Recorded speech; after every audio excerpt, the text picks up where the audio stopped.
Devon looks peaceful, but its castles, inns, and churches hide restless ghosts. From phantom coaches to tragic ladies in grey, discover why this county is among the most haunted in England.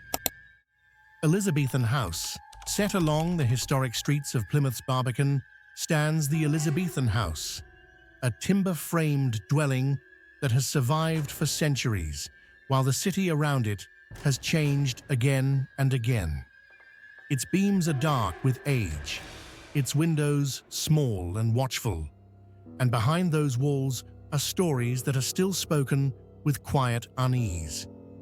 For the Elizabethan House is remembered not only as a relic of Plymouth's past, but also as a place where the living and the departed seem to meet. Visitors have reported the sight of a child's cradle, rocking gently, though no hand touched it. Some say the fleeting figure of a young girl no older than 8 has been glimpsed sitting within the cradle or standing silently in the corner of an upstairs room. She has been seen gazing through the glass at the street below, as if searching for someone who never came home. Alongside these visions are sounds less easily explained, heavy dragging across the floors when the rooms above are empty, sudden drops of icy air that strike without warning, and the feeling that unseen eyes are present in the house long after it has closed to the public. Accounts of these events go back decades, though in recent years they have become fewer, as though the house itself has grown weary of revealing its secrets. Yet even a single encounter is enough to leave a lasting impression, for the image of a child lost in time stirs a deeper chord than the usual tales of restless spirits. Plymouth was and remains a city of departures of sailors bound for distant seas and families who waited anxiously for their return. The Elizabethan House, standing so close to the harbour, embodies that history of absence and of longing. Those who sense the presence of the little girl often describe not fear, but sadness.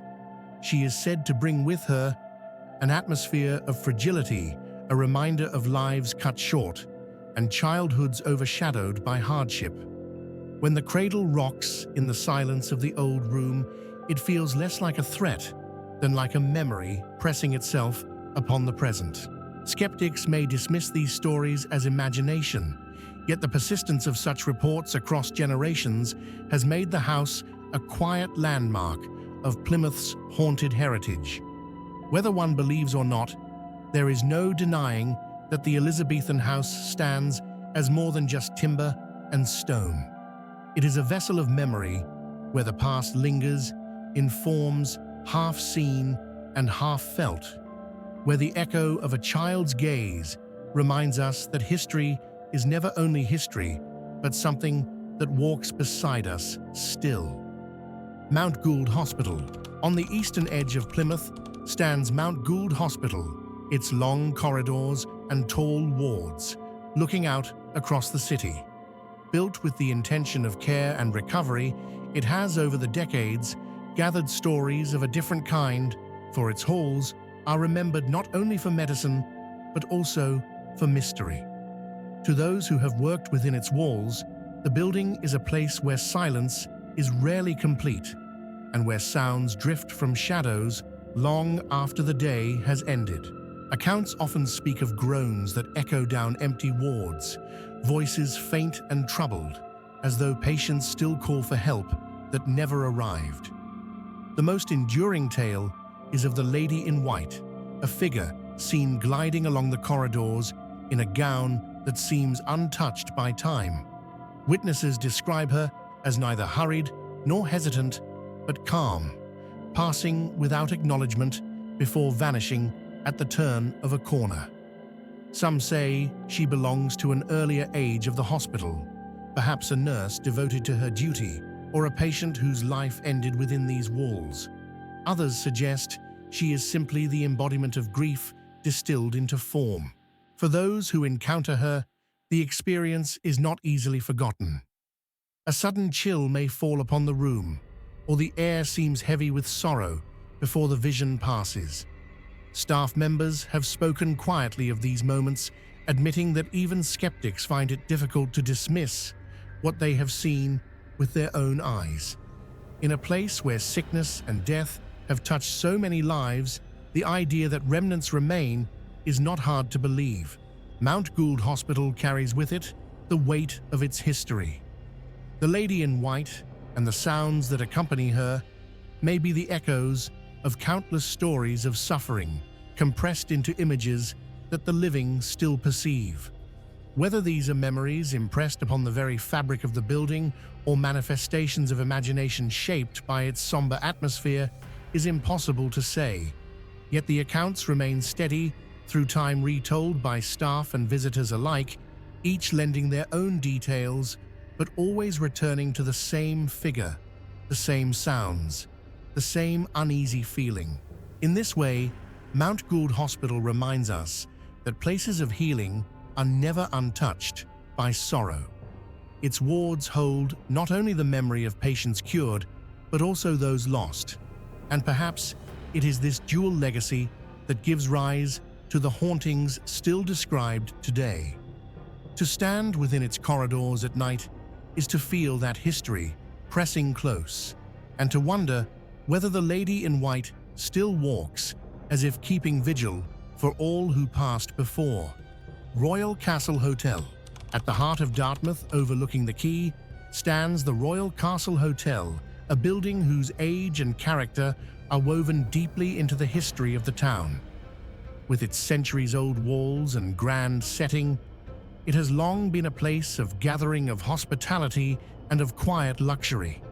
Yet beneath the elegance lies a reputation that has made it one of the most spoken of haunted places in Devon, for within its halls, the past seems reluctant to rest. One of the oldest stories tells of the phantom coach and horses that approach in the small hours of the morning. Witnesses describe the sound of hooves striking the cobbles, the creak of carriage wheels, and even the sharp whinny of horses pulling hard against the reins. The sound comes as though the coach is about to pass through the hotel's foyer, once the original entrance, yet nothing ever appears. The haunting is said to occur in autumn, most often at precisely 2 o'clock a time, linked by tradition to the stormy arrival of Mary, wife of William of Orange, who battled through rough weather to reach the hotel while her husband sought shelter elsewhere. Guests and staff alike have sworn that the echo of that midnight arrival has never left. But the phantom coach is not alone. A lady known as the Widow in the Window is said to haunt the main dining room, gazing endlessly across the river in hope of a husband who never returned from war. Her sorrow is quiet, yet her presence unsettles those who encounter her. Staff have reported salt and pepper pots hurled across tables and even a bust broken clean in two after narrowly missing a guest. Though she does not seem cruel, the unrest she carries spills into the physical world. There are other spirits too. On the 3rd floor between rooms 20 and 24, housekeepers tread carefully, aware of the playful ghost of a young girl who is said to have died there long ago. She is mischievous, tossing cushions to the floor, sometimes tugging at the patience of staff, yet they claim she will listen if spoken to firmly. These small acts serve as reminders that the boundary between life and memory can be as thin as a hotel door. Through the years, stories have built upon one another, men dueling in the courtyard, objects moving without touch, and corridors that carry more than footsteps. Each tale is told with the weight of repeated witness woven into the hotel's identity just as much as its stonework and beams. Guests arrive seeking comfort, yet many leave speaking of encounters they cannot explain. The Royal Castle Hotel endures as both a proud landmark and a place of lingering shadows. Its ghosts are not only curiosities for travelers, but reflections of a deeper truth that history never departs quietly, and that within places where joy and sorrow once stood side by side, echoes of both may linger forever. Torre Abbey, set back from the seafront of Torquay, framed by lawns and gardens, Torre Abbey is one of Devon's most enduring historic sites. Founded in the 12th century as a monastery, it later became a grand residence and now stands as both museum and landmark. Yet while visitors come for its art and architecture, many leave speaking of something harder to define, for Torre Abbey has long been a place where the living sense the traces of the dead. The long gallery with its portraits and high windows is the setting for some of the most unsettling reports. Guests describe footsteps sounding clearly along the polished floor when no one is present, the measured tread of someone unseen moving steadily in the quiet. Doors are said to slam without cause, echoing sharply through the halls, and in certain corners an oppressive silence falls, as though the building itself were holding its breath. Beyond the gallery, the grounds carry their own stories. A spectral carriage is said to drive silently up the long approach, its horses unseen, yet felt in the rhythm of wheels and hooves. The carriage is believed to carry Lady Carey, a figure from the 19th century whose presence lingers on her ancestral estate. She is never heard to speak, only to arrive her silent journey, replayed as though time itself demands her return. Stranger still are accounts of a Spanish lady who has been glimpsed wandering not only the gardens, but the nearby streets. She is thought by some to be one of the unfortunates held in the Spanish barn during the late 16th century, when prisoners of war were confined in terrible conditions and many succumbed to disease.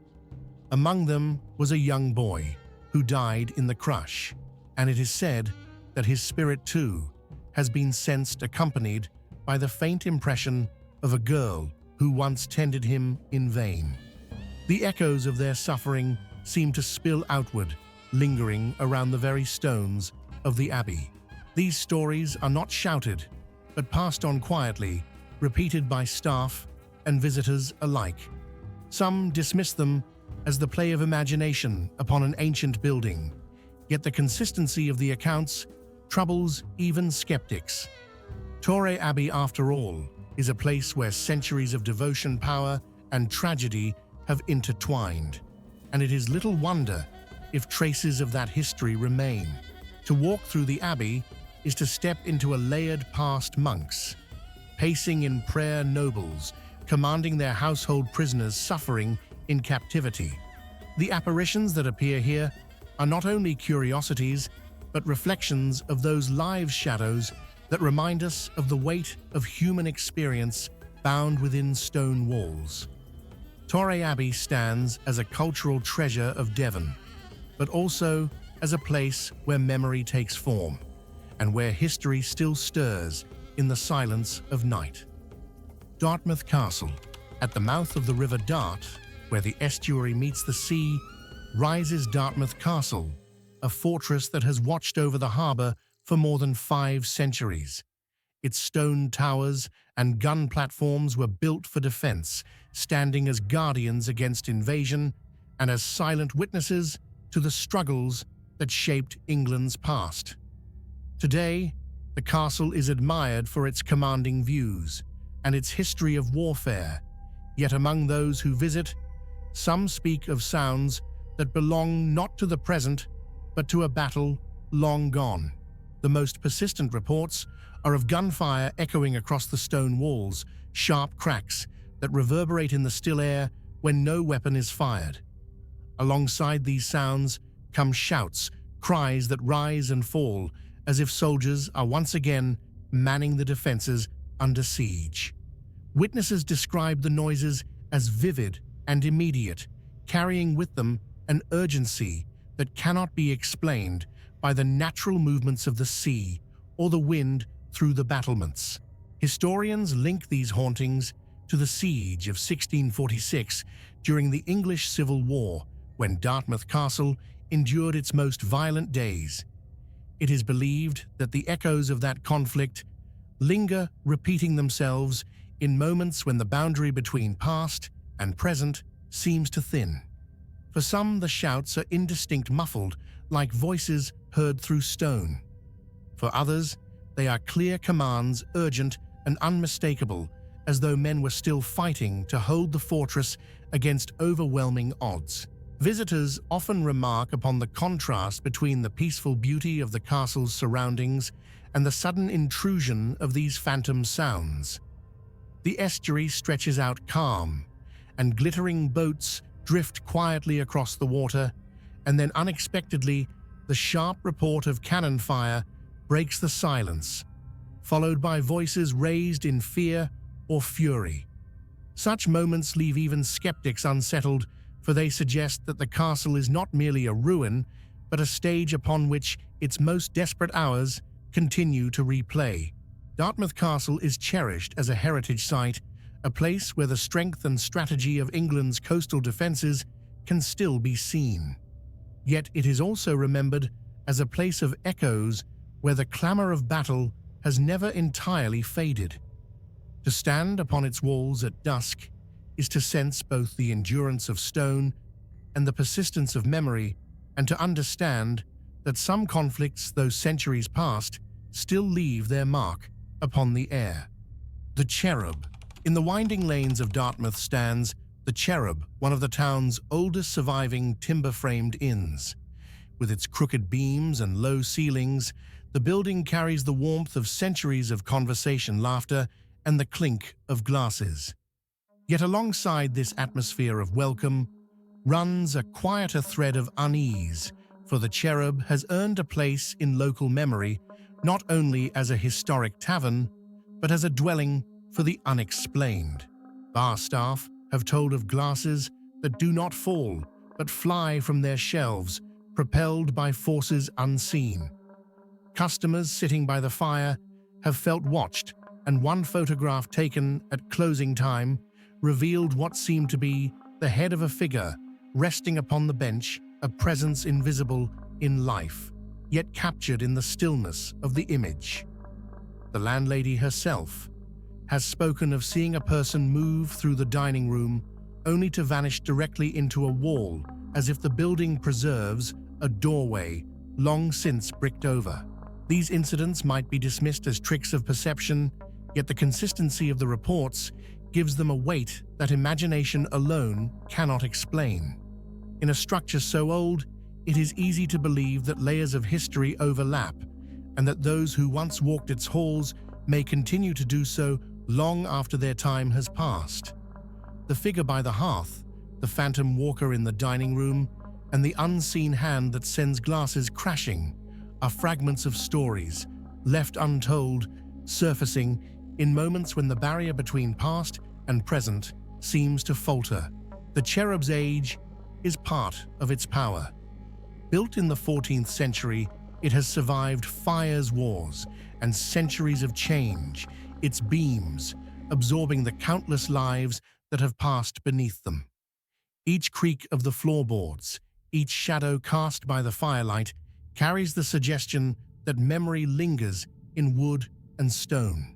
For those who believe the inn is alive, not only with present company, but with the company of those long gone.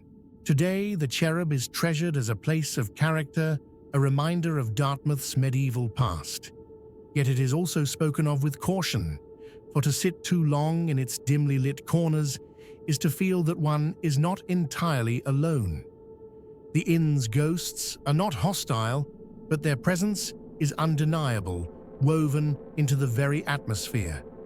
To enter the Cherub is to step into a space where the past has not receded, where the laughter of today mingles with whispers of yesterday, and where history remains tangible in ways that chill the imagination. Totnes Museum. In the heart of the market town of Totnes stands the Totnes Museum, a building that preserves centuries of local life within its timber and stone.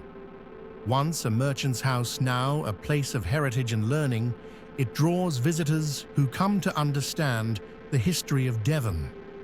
Yet for all its displays of commerce, craft, and culture, the museum is also a setting for accounts that reach beyond the ordinary, for here, the past seems not only remembered, but present. Those who walk through its rooms speak of a vague, misty form that appears most often in the old grocery shop area. The figure does not speak, nor does it linger for long, but its presence is described with a clarity that troubles even the most skeptical. It drifts into sight, as if rising from the very fabric of the room, a fleeting shadow that unsettles without explanation. Other reports are stranger still. Visitors and paranormal groups have spoken of hearing coarse language whispered in the forehall, sudden bursts of swearing that seem to come from nowhere. The air thickens with unease in those moments, as if a voice from another age were intruding rudely upon the present. There are also tales of a ghostly cat winding itself around people's legs in the quiet rooms of the museum. Some have bent to stroke it, only to find nothing there, the sensation lingering on their skin, even as the animal vanishes into thin air. Kathy Alexander, who has organized visits by paranormal investigators, has confirmed that such phenomena are recorded repeatedly. Though not every group witnesses the same events, the impressions are consistent sensations of being touched, an atmosphere that shifts abruptly, and presences that seem just beyond sight. The museum itself remains calm and inviting by day, but at night, the weight of its history presses closer, and the stories told within its walls are not only those printed on plaques. Totnes Museum reminds us that history is never sterile. The artifacts on display are accompanied by unseen witnesses, shadows of the very people whose lives are documented in the exhibits. A merchant's home becomes more than a preserved structure. It becomes a vessel of memory, carrying the voices, tempers, and even pets of ages past. To visit is to experience not only the history of Totnes, but also the suggestion that those who shaped it remain close, unwilling to surrender their presence entirely. St. George and St. Martin Church. Within the quiet landscape of Cockington Country Park, shaded by ancient trees and approached by winding paths, stands the church of St. George and St. Martin. Its stone walls and modest tower seem to embody the serenity of the English countryside, a place where parishioners have gathered for centuries to mark births, marriages, and farewells. Yet alongside its role as a sanctuary, the churchyard has become known for a more unsettling presence, for many speak of a figure who still walks among the graves when daylight has faded. The most enduring account is of a woman dressed in grey, moving silently through the churchyard.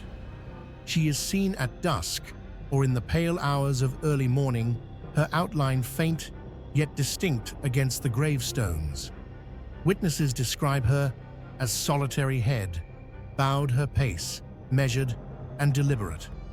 She appears to follow no one path, but to drift slowly among the stones, pausing as though in contemplation, before fading once more into the shadows. Her identity has never been confirmed, though speculation abounds. Some suggest she was once a grieving widow, bound to the resting place of a lost husband. Others believe she may be a parishioner whose devotion to the church tethered her spirit to its grounds. A more somber possibility is that she is herself, unremembered her name, long worn from a stone, condemned to walk without recognition. Whatever the truth, her persistence in the memory of locals suggests she is more than invention. Unlike tales of violent hauntings, the Grey Lady of Cockington is not described with fear, but with melancholy. Those who encounter her often speak of an atmosphere of sadness rather than menace, as if her presence were an embodiment of mourning rather than a warning. Yet even in her quietness, she unsettles, for there is something profoundly moving in the sight of grief that refuses to end. The church remains an active place of worship, its bells still calling the faithful, its grounds still tended with care. But the stories of the Grey Lady have become part of its heritage, inseparable from the sense of age and continuity that defines it. To wander through the churchyard at twilight is to sense that devotion and loss still echo there, that among the living congregation another presence keeps its vigil. St. George and St. Martin Church stands not only as a monument of faith, but also as a reminder that love and grief may endure beyond the grave. Its Grey Lady continues her solitary walk, a silent witness to centuries of devotion, sorrow, and remembrance. The London Inn, on Church Road in the village of Plymouth, stands the London Inn, a traditional Devon pub with deep ties to its community. At first glance, it is the kind of place known for warm fires, hearty conversation, and the comfort of a familiar pint. Yet beneath that welcome lies a quieter reputation, for the inn is spoken of in connection with a figure from the past who seems unable to depart. Local accounts identify the ghost as Captain William Hines, a naval officer whose spirit is said to linger within the building. The details of his life are fragmentary, but his presence has been reported often enough to become part of the inn's character. Patrons and staff describe the sense of a figure watching from shadowed corners, footsteps where no one stands, and sudden changes in atmosphere that arrive without warning. Though the captain does not appear with dramatic gestures, his quiet authority is felt as strongly as if he were still inspecting his crew. Unlike the violent or tragic hauntings of castles and manors, the London Inn's story is understated, but perhaps for that very reason, it is more persuasive. The idea of a man who gave his life to the sea and now returns to his village home resonates with a community shaped by maritime history.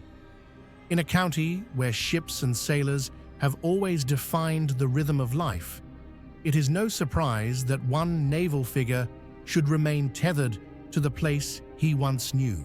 For visitors, the inn offers more than a drink and a meal. It offers the chance to step into a setting where the past still stirs, where the ordinary becomes uncanny. To sit within its walls is to wonder whether the captain might yet be present, his spirit woven into the very fabric of the pub, as much a part of the London Inn as its beams and hearth. Bury Pomeroy Castle. Deep in a wooded valley near Totnes stand the ruins of Bury Pomeroy Castle, perhaps the most famous haunted site in Devon.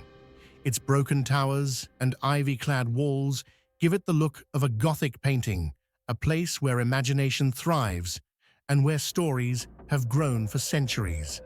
Though historians remind us that its history was not as bloody as once believed, the castle remains inseparable from legends of phantoms and tragic figures who seem to inhabit its shadows. Foremost among them is the White Lady said to be Margaret de Pomeroy, who according to law was imprisoned and starved by her sister Eleanor in a bitter rivalry for love. She is seen as a pale figure drifting through the dungeons or climbing the towers, her presence mournful and restless. The tale has little basis in recorded history, yet the vision persists, described by generations of visitors who feel the chill of her sorrow. Equally haunting is the Blue Lady, a spirit said to be the daughter of the Pomeroy family, who bore a child by her own father and in despair smothered the infant. Her ghost is known for luring men into danger, beckoning them into the ruins where footing is treacherous.